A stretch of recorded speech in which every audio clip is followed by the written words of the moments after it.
So my name's Becky Liddon, I'm founder of Sensory Spectacle. I educate about sensory processing difficulties, that's my main role.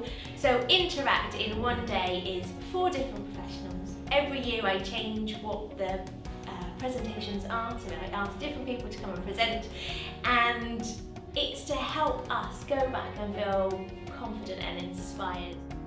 I create immersive environments, so I work with people with SVD and they give me their descriptions and their insights, and then I create an environment where people like teachers, parents, professionals can gain a personal insight and experience into how it might feel to have a sensory processing difficulty described by people with SVD. So that's my main role, and I do workshops and I have events and create immersive environments solely for that. I know that lots of us learn best by doing things, and when we're doing things we gain more confidence and we can try things out. If it doesn't work quite so well, we might do it slightly differently, or we can just start to think about how do we personalise it for our child or a specific person that we support. Interact is a day where you will be able to come and feel comfortable. It's a very relaxed environment. The presenters are all encouraged to teach us about their practice from their experience. So they will give us the theory and practical information behind it, but then it's about getting involved and doing. So I've been a practitioner of intensive interaction for nearly 30 years. I'm not an IST, I'm not a speech and language therapist, I'm not an occupational therapist or a teacher. I'm very much a practitioner, so my experience is rooted in using intensive interaction day in, day out. This baby looks very similar to the other baby, but this baby has got a profound multiple learning disability. Okay, maybe there's a touch of autism developing for this baby. Maybe this baby has got a sensory impairment. I think intensive interaction has been around as long as humanity has. It's a way that all human beings essentially move from the very early stages of expressive communication.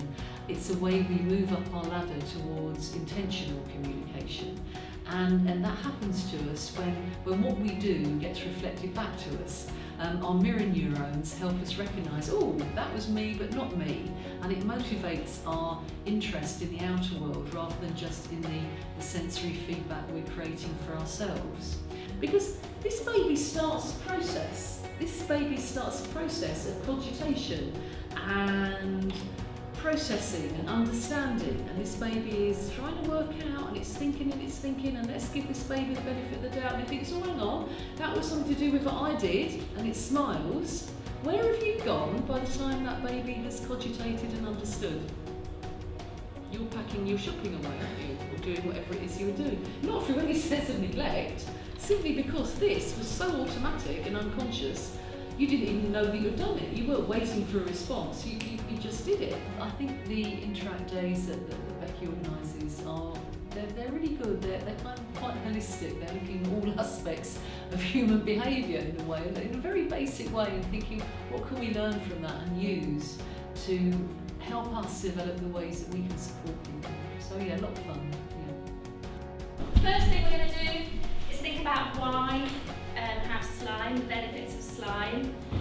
So everybody should have on their table just little laminated pieces like this.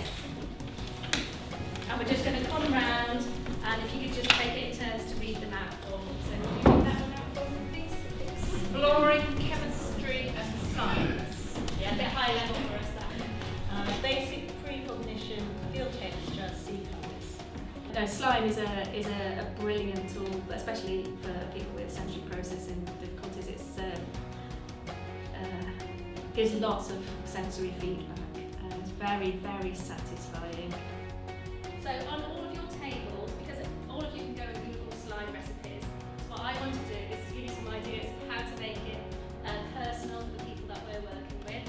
I've put examples of things on the table, so like one of this and one about one of this. But if you wanted to do something like craft pom-poms, it's much better to use a load of craft pom-poms. Okay, the recipes, I've put a recipe card on every table.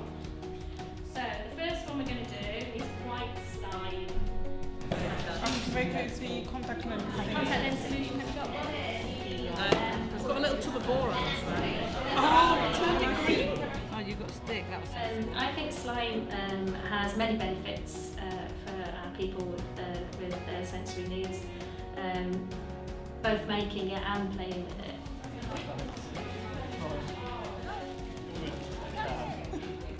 I would absolutely thoroughly recommend it to anyone who wanted to go because it's so personalised. You know, there's opportunity throughout the whole day for you to ask about whether it's your child or whether it's your class or someone particular in your setting, you know, in your care home. So you can get the information you need to go back and do something practical straight away. The first thing that I'd like you to do is just start to massage your face. Massaging muscles around your mouth, your jaw, and just kind of below your ears, getting in to your jaw. So my name's Katie. I run a business called The Best Medicine, and I teach people about the therapeutic benefits of laughter and how they can begin to implement it into their everyday lives to combat stress and anxiety. And as you're looking into their eyes, you're going to loosen your jaw, start this tongue. Okay? And the aim of the game is not to laugh. Okay, so go. You moved your tongue. So when people walk away from today, what I really would love them to have taken away is that laughter isn't something frivolous that we can, you know, that we just do when we're watching comedy, or, you know, it's something that we can actually start to use and it has massive benefit to us. Did anyone find it slightly awkward? It was like this awkwardness, like nervousness. The great thing about laughter is that it's involuntary. Sometimes you're in the supermarket and you naturally start laughing for no reason and you can't control it, you can't stop it. If you hear someone laughing and you're like, you naturally find yourself going. It's this vocal expression. It's a way of communicating with one another without language. I didn't ask you to talk to one another. You may have never met the person you're staring into the eyes of, but you're communicating with them. And it's contagious, so when you hear your colleague on the other side of the room laughing, you naturally want to laugh along with them. Likewise, if you hear someone that you don't know, you naturally want to laugh along with them.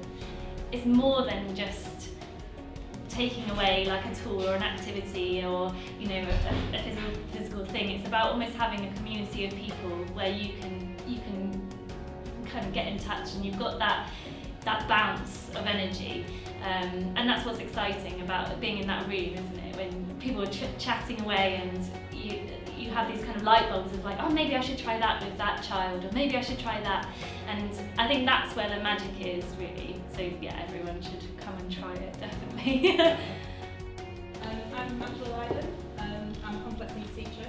There have been a massive push in all sports and activities since the launch of the premium, which I think was 5 years ago now. There's loads of stuff out there about complex needs. So the idea is that you have a quick read through these, you think about your students and the sorts of people you want to you work with or want to work with, and you have a go and see how these different things feel, okay, and how you think they could work. Fundamentally, when you're looking at physical activity of individuals with complex needs, it has to come from them. It's all about them. A child who's struggling to maintain their grasp to hold a spoon can work on maintaining their grasp with a curling stone or a beanbag or anything really. So that's the general concept, and we're just going to have a go. Grasp, move and release.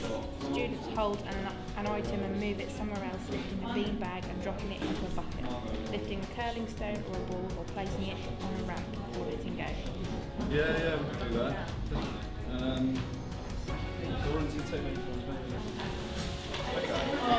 So yeah, they could be an individual task, or we could set it as a group. They could be a group of them, and it could be a sort of competition type thing. How many like you get three goes, and you total up the amount after three goes. You know, winner is the one who gets the most amount of things down in 3 goes.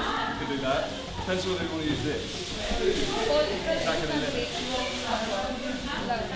So if you're not quite so sure if you want to come to Interact next year, then I would always suggest for you to just try something out. So don't be shy. The thing that I say at the beginning of every day is just get involved. You're going to get out of it the most that you can. So for people that are not quite so sure, just give it a go, especially if there's one topic out of the 4 that you might be interested in trying